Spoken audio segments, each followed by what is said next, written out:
Create the relationship first. Just talk. Find out what they're all about, right? Do they have a family? Do they have kids? What do they think is going to happen in the future with multifamily investing? Welcome to Multifamily Insights. I'm your host, John Casman, and I want to thank you for joining us for another great episode. If you are enjoying this show, do me one quick little favor and leave us a rating and review.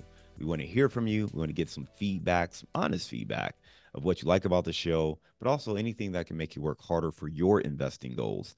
And if this is your first time listening or you haven't subscribed just yet, make sure you hit that button so you don't miss an episode. Now, listen, we got a great show today. We're going to be talking to Tony Lopes. They say you're the average of the 5 people you spend the most time with. So if you want to grow as a multifamily investor, you have to spend more time with other multifamily investors. And an easy way to do that is to join our apartment investing mastermind group today. Just go to casmancapital.com and click on the mastermind button. Now, as a part of this group, you'll get access to expert trainings, group coaching calls, industry news and updates, as well as all of our webinars and workshops, including our 3-hour workshop on raising capital. Again, if you want to be around other multifamily investors that can help you scale your portfolio today and grow your network, make sure you're a part of the Apartment Investing Mastermind. Just go to casmancapital.com and click on the mastermind button today. On this episode of Multifamily Insights, we sit down with Tony Lopes, and Tony talks about how he himself, as a reclusive introvert, is actually making strong and powerful networks and building connections to do real estate deals. From private money lenders to private investors, he shares some of his secrets and insights of how he's building these strong, authentic connections. If you want to learn how to network and build deeper connections, this is an episode you don't want to miss. Let's welcome to the show, Tony Lopes. Thank you so much for having me. I appreciate it. Absolutely. Hey, Tony, it's great to have you on. I went over your bio at a very high level. Why don't you take 2 minutes and fill in some of those gaps? Sure. For maybe like many of your listeners and your audience here, I was in the position of having a W-2 job, having to go to work each and every day, right? Like many folks, right? And there's no shame, there's nothing wrong with that. But I was in that position, and again, like many of your listeners and your audience, I grew up with the mantra of go to school, get a good job, you'll be set forever, right? Go to school, get an education, you'll get a good job, and you'll be set forever. And so that's what I did. I went to school, got a good education, got a good job. I had an MBA.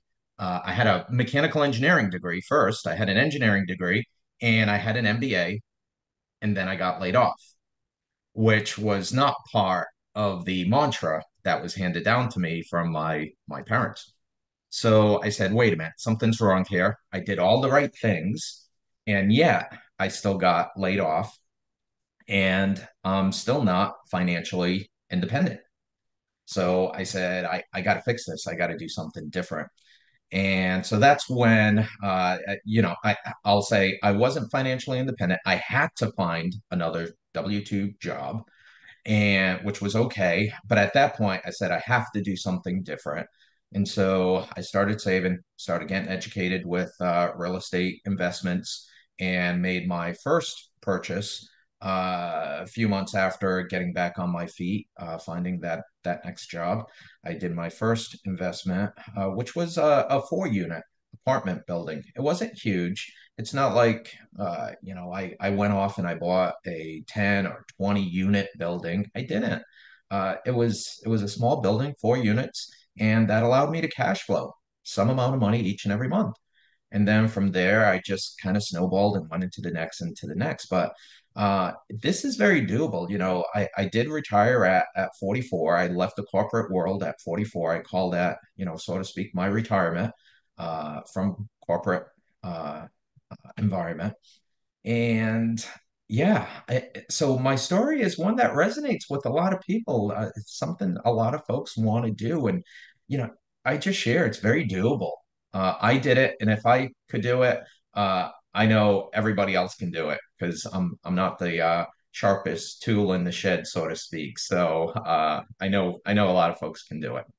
Tony, I love hearing that, right? You talked about your background, very similar to a lot of other folks and very similar to mine as well, right? Went to school, got your degree, got a great job, you planned on working that and ultimately riding into the sunset when it was time to retire.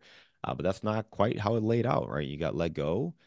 You had to step back and say, okay, I need to get another job, but this is an indication that something's not right. And that awareness, I think, is so important for people to have. It's easy just to blame the circumstances around us, right? Blame the company, blame our boss, blame the economy. But the truth of the matter is, we've got to take ownership of our own future. And that's one of the first things I want to call out is that, from an insightfulness that you had was looking at your situation and saying, hey, this dream that I was sold has a flaw. And so many people turn to real estate investing because they've recognized that, but some folks have not recognized that yet. And I think it's really important for you to recognize that you don't have to get let go from your job in order to say, let me get a plan B or let me get some passive income on the side, right? I think it's really important for people to do this while they still have a job. And that's exactly what you did, right? So you went and got another job. From there, you got educated and then you made your first investment, which was a 4 unit property. Fast forward at the age of 44, you were able to retire from corporate America. And now you're a full time investor who has kind of flexibility to do what you want to do. To go back, right? You mentioned that 4 unit property, then being able to retire at 44. How long did it take you to go from, that 4 unit property ultimately to getting to the retirement age? It took me about 10 years. Yeah, it wasn't a super long journey, right? So if there's folks who are, even 50 years old, kind of looking into how am I going to retire at 60 or 65, 10 years, it's a very doable thing. It's tricky today because the environment's different today. But there's still opportunities out there. One of the things I share with folks is, we struggle with scale when we first start, right? Maybe we have some savings or we borrow from we do a home equity out of our own home or refinance our home and get the down payment from that money, so to speak, for the first one. And then we go to buy the second one and we say, where do I get the money from? For my second one and for my third one. And what I share with folks is, think about using private lenders, right? Hard money lenders. I use them throughout my 10 years of scaling to more and more units. And I'll share with folks, and maybe, I found it incredibly valuable to work with a hard money lender. And many folks may not look at it this way, but it's very valuable to look at it this way because I was relatively new. I'd only purchased one. I had done some other stuff, but I'd only purchased one building. But this hard money lender that I was working with came with many, many, many more years' experience than I had. And so he was able to look at the deal with me and run through the numbers and educate me how to run the numbers a couple of different ways, how to look at things, see where the opportunity was where I wasn't even looking. I was green. I was a new real estate investor. So here was this private lender taking the time with me to make sure I knew how to look at the numbers and the deal. So I brought him credible deals in the future, right? Because he doesn't want to waste his time. But he also made sure that the deal worked because he's not going to invest in a deal that doesn't pencil out. So being able to leverage private lenders, hard money lenders for your down payment for your second, third, fourth property is not a bad thing. I would share, don't shy away from that. Sure, you may pay an extra point or two in an interest rate, but that's paying up for your education, right? So pay up for that education. And oh, by the way, that individual also is looking at other properties and has leads and can potentially send you some amount of deal flow that maybe doesn't work for somebody else that he's working with, but may work for you. So there's so many different pieces of goodness that working with a private lender brings. Tony, I love that nugget there because you mentioned when you work with a private lender, they have a different perspective. They're looking to invest their own money, right? They don't want to put their money in a deal they know is going to be a bad deal. So They bring that knowledge, that experience, and they can help you. Not only that, but they also have deal flow. So they have other investors they're working with. So they have some knowledge there that they can share with you. Now, on that deal, when you work with private lenders, are these for like small multifamily for flip projects? What kind of deals are you looking at there? This was everything from small, like a duplex that I purchased, to a 5 unit building that I ended up purchasing, all the way through to a uh, single family that I purchased for me to live in. It was a foreclosed property. Getting funding at the time from a bank for a foreclosed property was hard. So between what I had in the bank and what I could get from this private lender, there we both saw opportunity, right? I purchased the property for, just quickly some numbers, 270,000. It was foreclosed. It was trashed. It was very ugly, which are the properties I love to buy. It was a very ugly property. I put about 80,000 into it, so I'm at like 350K all in. Nice looking property, and today it's assessed at 650. So we saw that opportunity and we said, yeah, let's go. And so that's for my own home.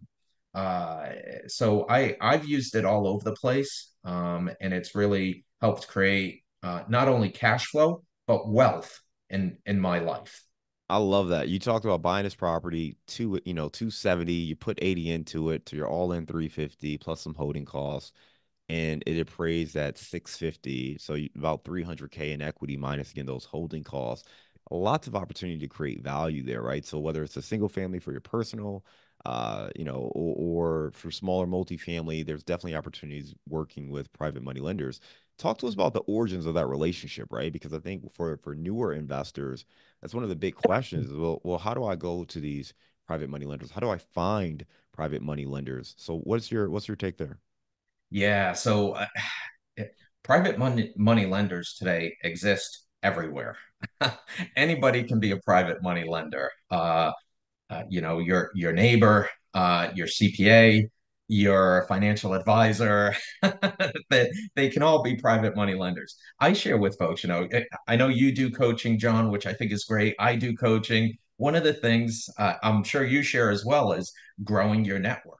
And I advocate that to my coaching students, so to speak, where we go through a plan. I call it my 3x5 plan. I say, on a day, week, month basis, 3 day, week, month, 5 levels deep, who are you networking with? On a day, who are those 5 people that you are networking with on a daily basis? On a weekly basis, who are those five? Right. And then on a monthly basis, who are those 5 people or events or organizations, conferences? What are you doing on a monthly basis to go ahead and create a stronger, deeper network of friends and potential private lenders, right? So I share that because I think networking is hugely important. And social media today is such a great tool. I didn't have that when I started, right? When I started, it was like I was going to my local investment club, I was just talking to people. I didn't have this explosive tool called social media, which is phenomenal. So I think that's a great place to network. But for me, this particular private lender was a coworker. He was already involved in real estate. He had 3 multifamily properties, but he was 10 years older than me. So he had some gray hair, so to speak. He was already experienced. So and he was already like, oh, okay, I'm kind of done. He didn't really want to grow anymore. He had enough uh, in terms of what he personally wanted. So he had his properties, and he and I would just talk. We were coworkers, and we would just really geek out about real estate investing. And so we really formed this relationship, this bond over real estate investing. I didn't go to him, and nor should anybody else go to somebody on day one and say, I want to borrow your money, right? You got to create the relationship. And oh, by the way, you may not even want to work with that private lender. So create the relationship first. Just talk, find out what they're all about, right? Do they have a family? Do they have kids? What do they think is going to happen in the future with multifamily investing or with the economy? Are we going into a recession? Are we going into another inflationary environment? Like, just talk about stuff and form that relationship before you broach the conversation on having them be a private money lender, right? Just get to know them and allow them to get to know you, because I know the individual I created that relationship with. He knew what I was about. He knew that I was creating something for myself. This wasn't a one and done deal that I was looking for. And he knew I was conservative in my approach. Just in the conversations, we weren't even running numbers. This was just verbal conversations. He knew I was conservative and I didn't want to lose any of my money, and I certainly didn't want to lose his money. So just having these conversations over a cup of coffee or, by the water cooler, so to speak, I mean, that is super valuable. And again, I'll go back to anybody can be a private money lender. So don't think you got to go to the look for it in their title on social media or something. It could be anybody. And there's a lot of people who are sitting on money right now looking to put it to work. So yeah, that's I hopefully that's helpful, John. Yeah, Tony, you gave a great insight. First of all, you talked about starting with your own network. And the thing that, you didn't say it directly, but the point you were making is you got to talk to people about what you want to do, right? It could be anybody. It could be your financial advisor, it could be a dentist, it could be a neighbor, it could be a coworker.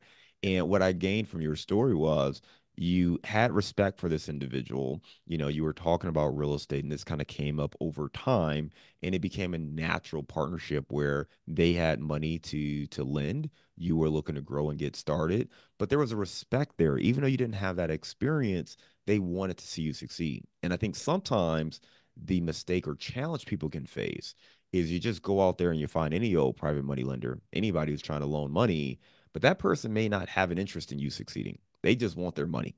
And they may not be as, let's say, flexible working with you if maybe the deal runs a little bit long or whatever the terms may be. So working with someone who wants to see you succeed, has kind of a vested interest outside of the monetary aspect, I think that's crucial. And they're willing to work with you and help you and guide you and provide other little pieces of information. So I think that was very, very valuable.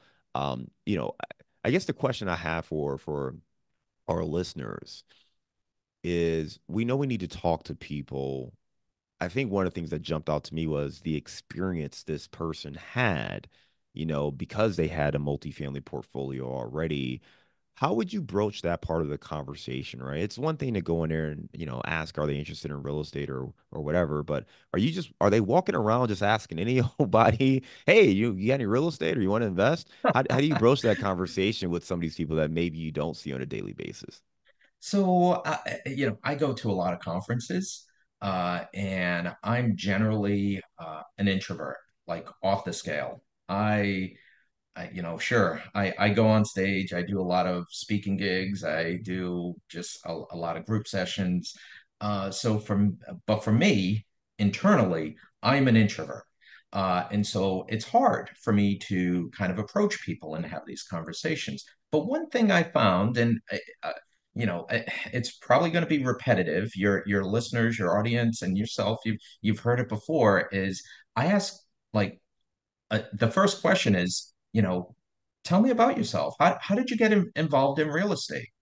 And people love to talk about themselves, right? They just love to talk about themselves, which is great because I'm a great listener. And I'm generally curious how they started. And I don't care if they just have no buildings or one building, or they have 2,000 buildings. I don't care. I'm just generally curious in their story of how did you start?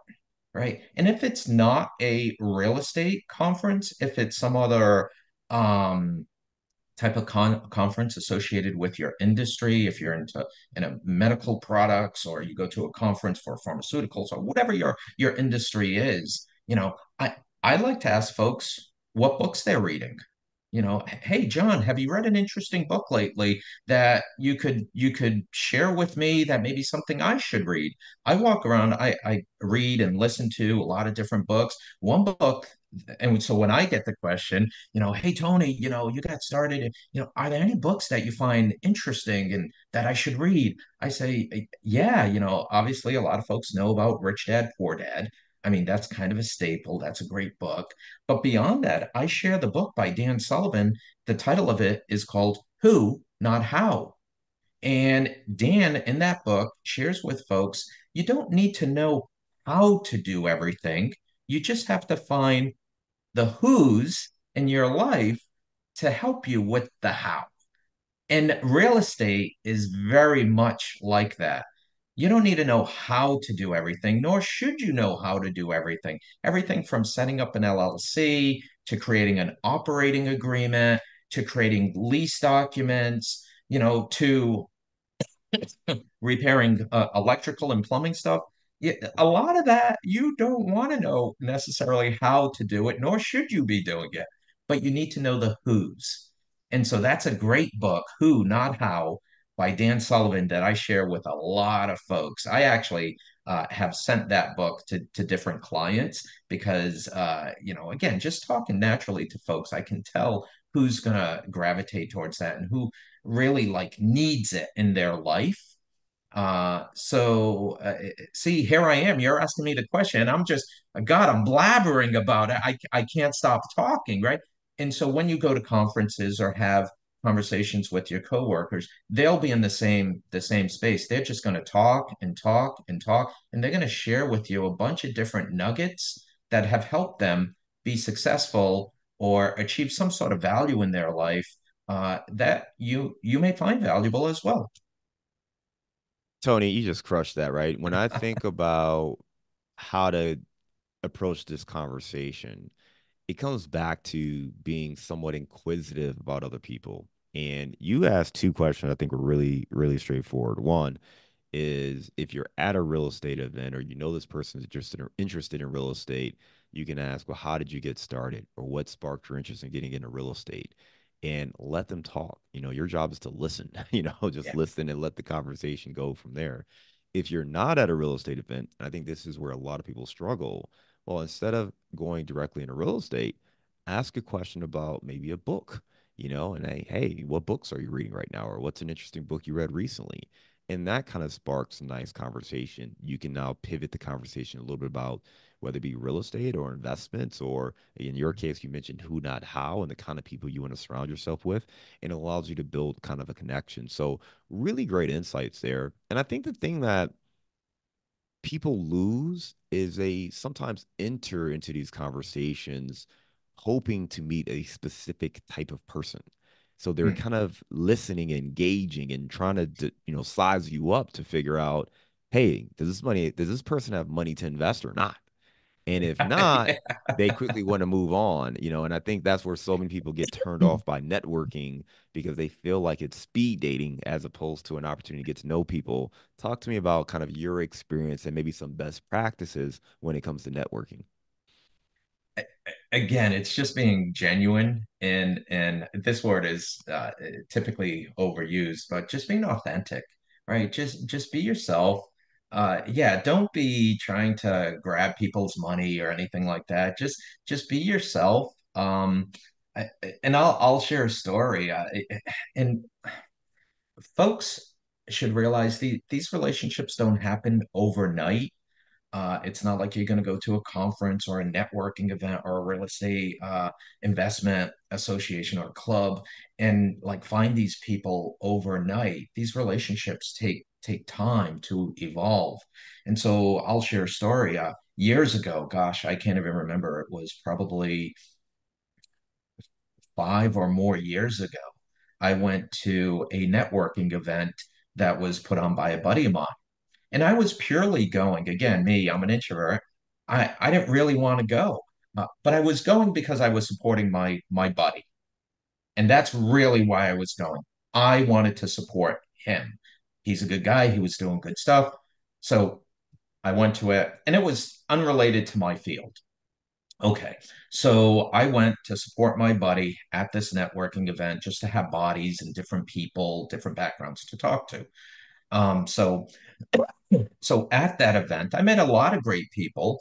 But there was one in particular. He was a financial advisor, still is a financial advisor today. We just started talking. I like talking economics. He's a financial advisor. He likes talking economics. So we just kind of hit it off. We just talked. And then we didn't talk for a while. And then, I don't know, like maybe a couple of years, 2 years after that conversation, he looked me up. He sent me an email or something. He said, "Hey Tony, I'm looking at some real estate stuff. I remember our conversation. Let's get together and just have a drink and talk more."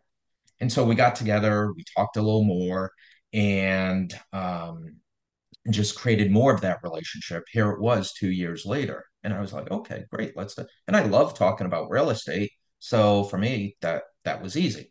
So anyway, fast forward to today, many years later, we are now doing deals together, deals where we are partnering with others, where we're purchasing. Our next one here is a 153 unit apartment complex, where he, as a financial planner, he's able to bring, millions of dollars to that deal.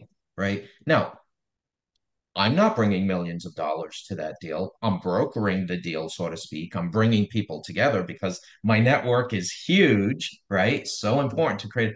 But, I have great people in my network where now I can help this guy that I met 5 years ago create more of a real estate portfolio for his clients. He profits, I profit, the other partner profits. But this is something that we didn't start the conversation that way 5 years ago. We were just talking about economics and whatnot, and we just kind of geeked out over that. And so again, it was just a relationship that started that easily. It could have started talking about, baseball or football or about how our kids go to the same swim class or whatever. It could start about anything. It just, for us, it started there. But you never know where these things are going to come from or where they're going to go. Just be authentic in your conversation and who you are. And yeah, I mean, I didn't try to get millions of dollars from him on day one or two or three or even year two. I it was just really that relationship, that authentic relationship. Again, he knew my mission, what I wanted to do. He knew I wasn't going to be aggressive with deals just to say, I have X number of units. X number of units don't mean anything to me, right? There's some people out there who are very much like, oh, I need to get to 1,000 units this year. That just doesn't impress me. I want to get to really solid investments and really safe and profitable investments. And he felt that in the conversations we had. Just like the private lender conversations, he didn't start out as a private lender. He got to know me. I got to know him. And the same thing with this now, business partner that I have. We're doing, multi-million dollar deals, and yeah, it started with that authentic conversation. Don't be somebody you're not. Don't try to, puff out your chest and, just be who you are. I love it. You talked about that authenticity, and what really jumped out to me with what you said was you attended this event, really supporting your friend, did not go into it with this mindset of let me network and raise some capital or make some connections or whatever.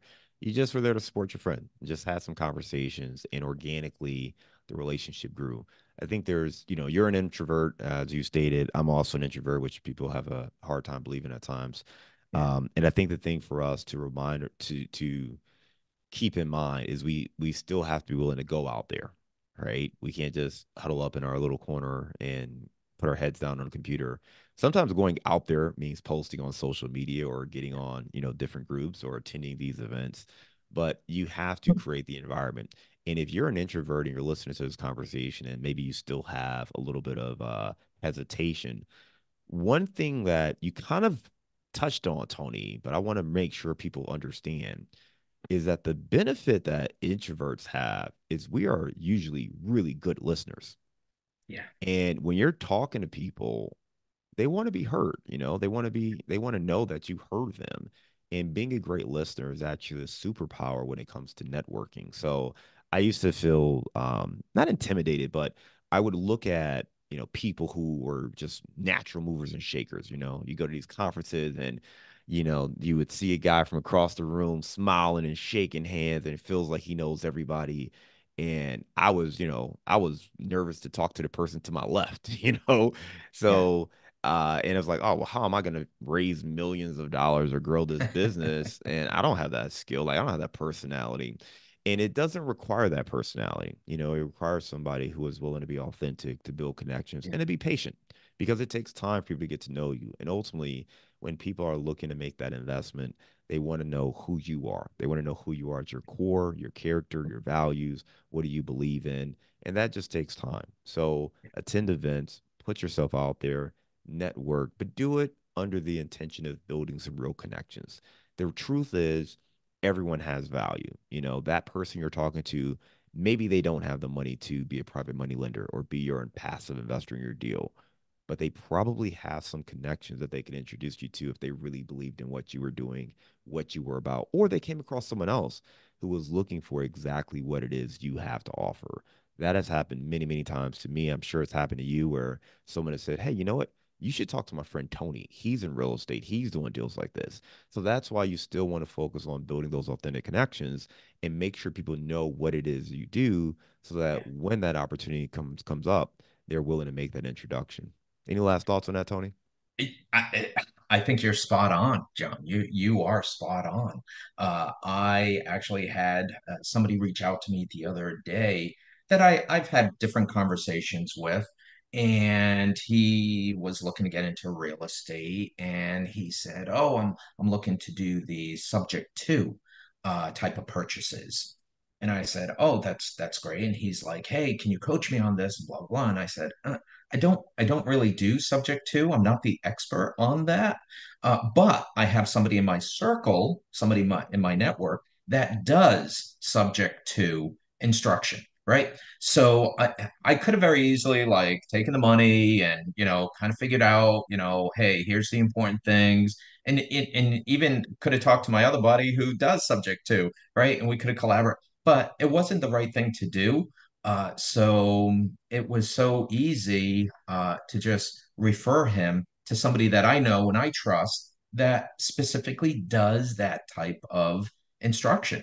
So yeah, you are so spot on. It's people who know your mission, whether it's, raising capital, looking for real estate. A big thing for me is just freedom, financial freedom. So people will come to me and they say, hey Tony, I don't really do real estate. That's not really my thing. I like more doing like stocks and doing puts and calls. And I'm like, great, talk to my buddy John. He does that, right? And he helps people with that. So go talk to him. I mean, just being again, just trying to be that helpful person.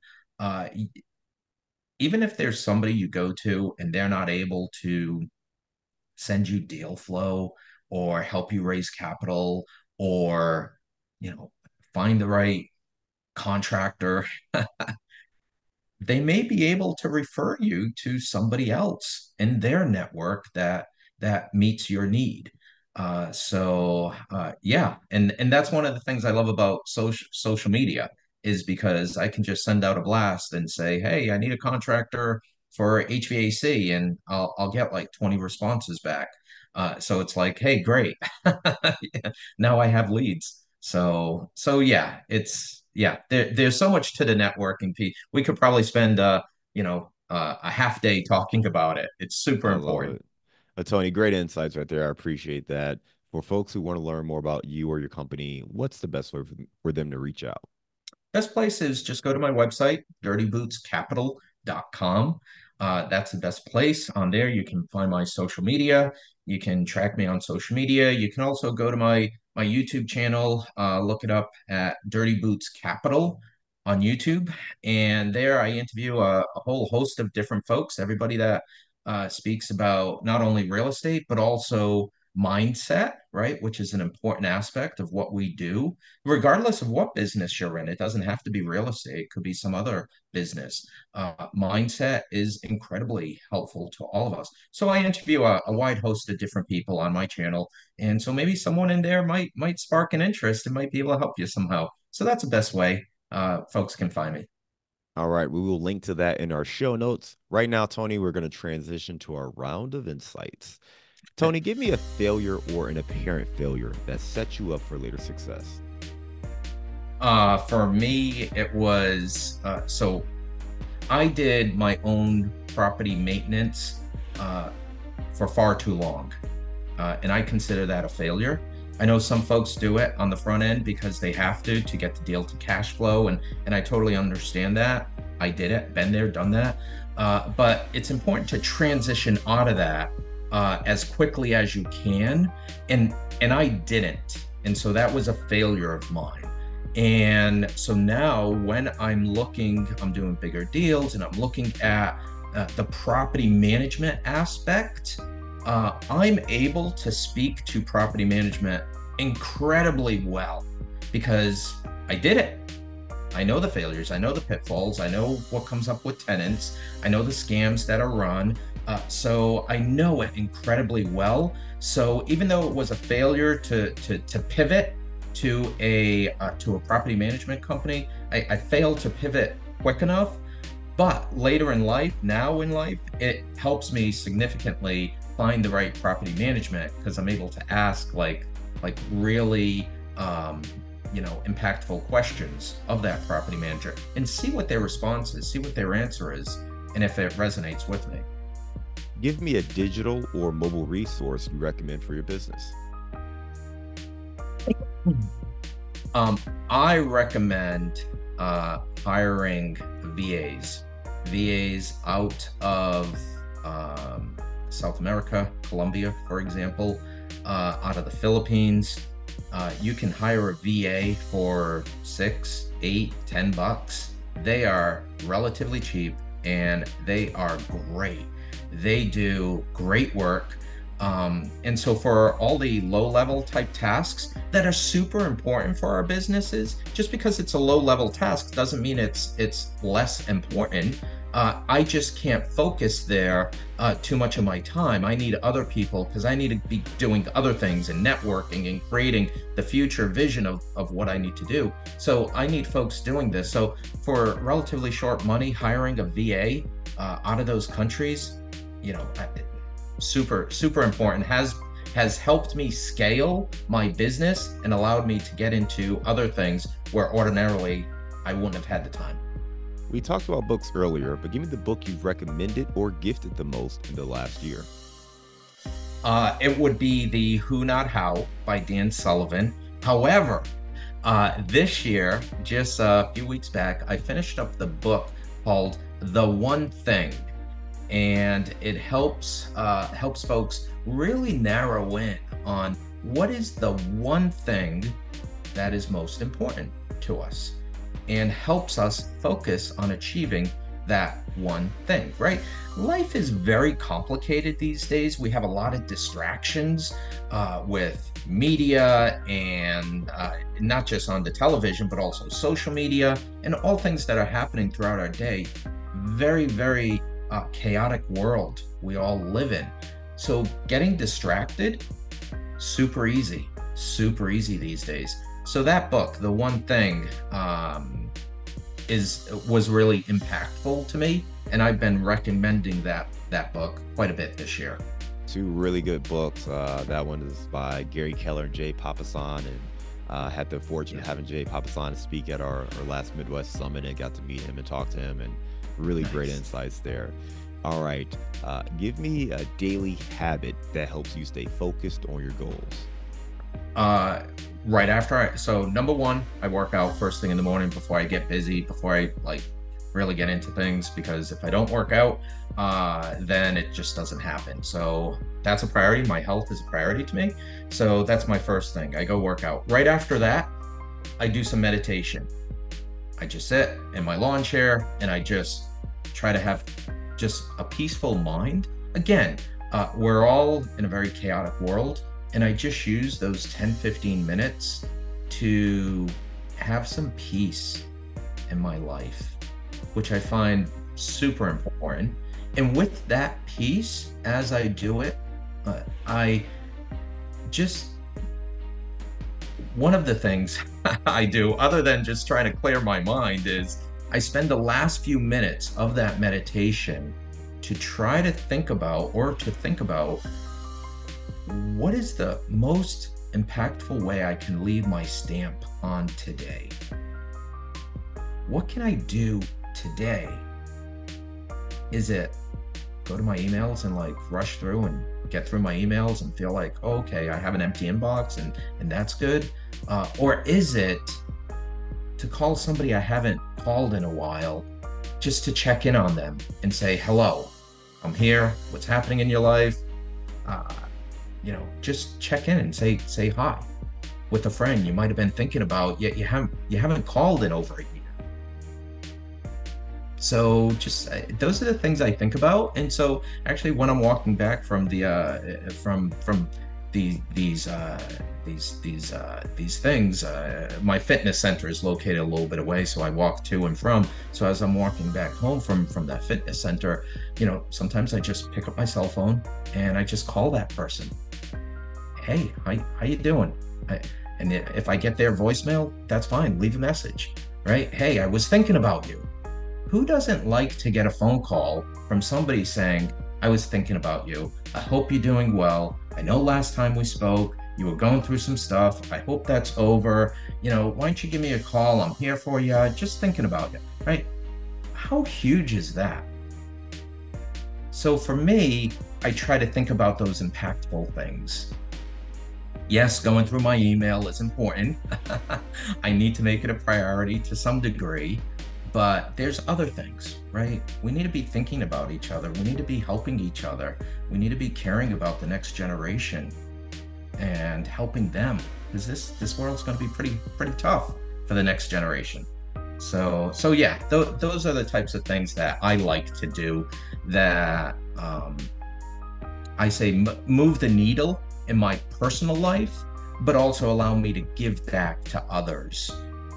To just let them know I'm thinking about them and I'm here. So again, these are things that I'm not calling them for any particular reason. I'm not calling people to say, hey, I'm working on a deal and I need your money. It's not about that. It's I just had a friend call me last night. He's going through a tough time, and he's going through all these things, and it's like, hey John, I don't have the answer, but if I can just listen to what he's going through, wow, he's getting that weight off of his shoulders just by talking about it. And we all have people in our lives like that who just need somebody to talk to. And he's not looking for me to give him the answers, so that's okay. I don't feel obliged like I have to have the answers. He just needs to talk. So that feels super impactful in my life, that I can do that and be that person for others. We talked a little bit about networking earlier and the power of building a network. Give me your number one insight for building a powerful network.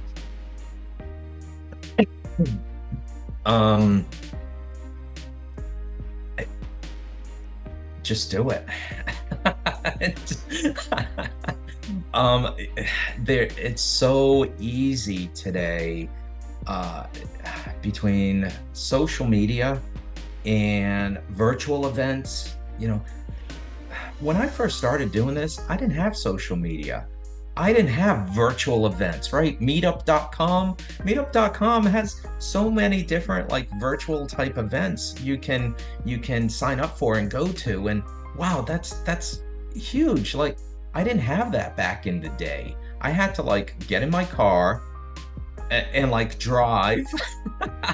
I know this sounds weird to the young generation, but I had to physically go and drive to these different things and um, yeah, and then engage and the whole bit. But with social media, uh, especially if you're an introvert, it's so easy to do that and kind of hide behind the scenes and just send out direct messages to people. Hey, I saw your post on, you're looking for investors, or you read a book that was impact. Tell me more about that, or hey, can we jump on a call and just talk about that, right? It's so easy to send a direct message like that to somebody, or an instant message to someone. Or if you're on a meetup, one of those events by meetup.com, like a virtual event, they typically have the sidebar where you can put in comments, just put in your information. Hey, I'm Tony from Florida, and I'm just getting started with real estate investing. If anybody wants to share any insights or tidbits with me, please give me a call at this number or send me an email at this number. I I do that all the time, right? And it's super powerful just to talk with people. I know people all across the country, and it's so amazing to just just be able to connect with people. And soon you find yourself, it's not just about the asking people for help or for something. You eventually transition to that giving phase, and you can give and you have experience and you can share stories and you can share books, and right, and it feels good. It feels good to be able to give back and share with people something that's been impactful in your life. So I don't know, I just I don't know, get out there and do it. It's so easy today. I love it. Again, it was super hard back when I started. I didn't have these tools, and it's if you're not doing it today, I don't know how much easier it can become for you to network Well, you just because said it right. Just do it. There's plenty of tools. You've got social media, meetup.com, Facebook. Just get out there and network. I love it. Hey, Tony, last question here. You are in the Gulf Coast of Florida. Give me your favorite place to grab a bite to eat. oh wow. Um, Mm. I like seafood. So we have a lot of different seafood places down here. Just yesterday we were at Finn's, Finn Finn's. It's a seafood place on Apollo Beach in Florida on the Gulf Coast. Finn's. It was a great place, great service, great food. I had some crab cakes. And it was a Monday afternoon, and I was able to have lunch with friends. How much better does life get? I'm truly blessed, and I live a fairy tale life, and I'm super grateful for what I do and how I can help people. So, and I appreciate you having me here, John, because this has been a blast, and hopefully we've created value for people and they've enjoyed our conversation. But yeah, Fins, that's my recommendation today. I love it. We'll make sure we put that on our list here and in the show notes.